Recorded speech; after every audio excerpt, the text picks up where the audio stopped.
Kapag talaga masarap yung nailuto mong ulam, mapapakis na lang yung asawa mo sa'yo. Ngayong araw, eto nga pala yung time na nagkita-kita na si Ponzi, Kali, Tabi at saka si Amor. Kaya guys, it's Mrs. Castro back again with another mini vlog.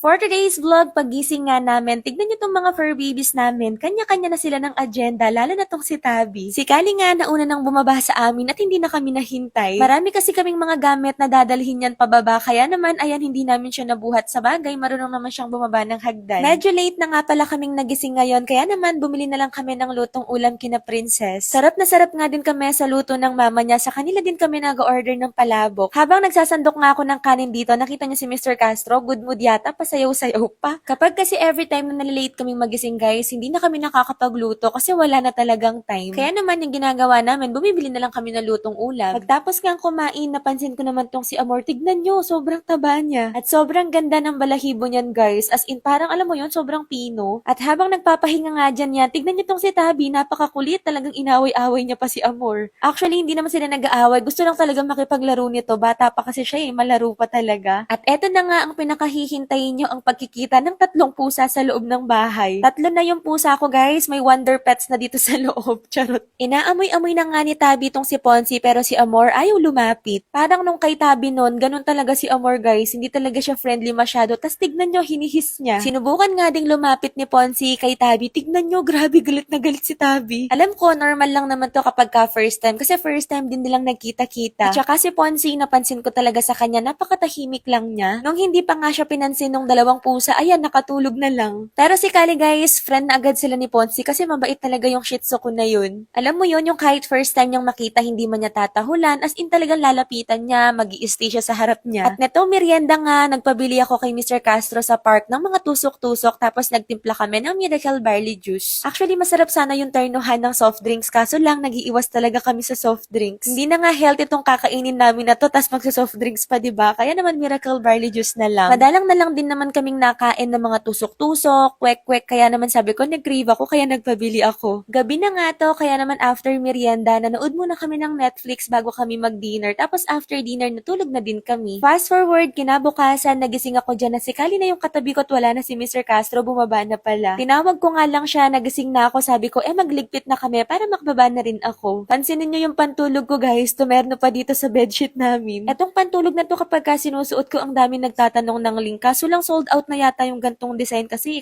matagal na yan. Parang 2 years ko na yata yung sinusuot guys, wala na talaga yung design na ganyan. Anyway, after naming magligpit, naghilamos na ako dito tapos nagtoothbrush na din. Si Mr. Castro naman nagvo-vacuum na, sabi ko siya na muna yung mag-vacuum. At pagbaba ko dyan, dito na ako nagsuklay tapos nag-hairspray lang ako. Alam nyo na tong hairspray na to. Ginagamit ko yan pampashiny ng hair ko talaga. Nakatambay nga sa hagdan si Ponzi at saka si Amor, pa konti-konti niyan magiging close din yan. Nagsaing na nga pala ako dyan tapos si Mr. Castro nakauwi na din galing Talipapa. Nag-request nga siya ng sinigang sa hipon, kaya naman yun yung lulutuin ko ngayon. At alam ko, napanood nyo na yung tutorial doon, medyo masakit lang talaga sa puso, no? Wala akong maisip na background music, kaya yung papadudot na lang. Papadudot ba yun? Basta kung gusto nyong mapanood yung step by step paano ko niluto to, in-upload ko na yun guys ng isang araw, tignan nyo na lang. Malapit na ngang maluto to at grabe, sobrang sarap. Ang dami na nga nitong naluto ko at aabutin na to talaga hanggang mamayang dinner namin. At tignan nyo naman yung reaction guys ng asawa ko, sarap na sarap talaga siya dito sa niluto ko. At sa sobrang gusto niya yung lasa, ayan, napapakis pa nga. Ako nga yung nagluto, tapos siya naman yung maglilinis. O siya, hanggang dito na lang muna tong vlog na to guys. Thank you for watching. See you on my next one. Bye!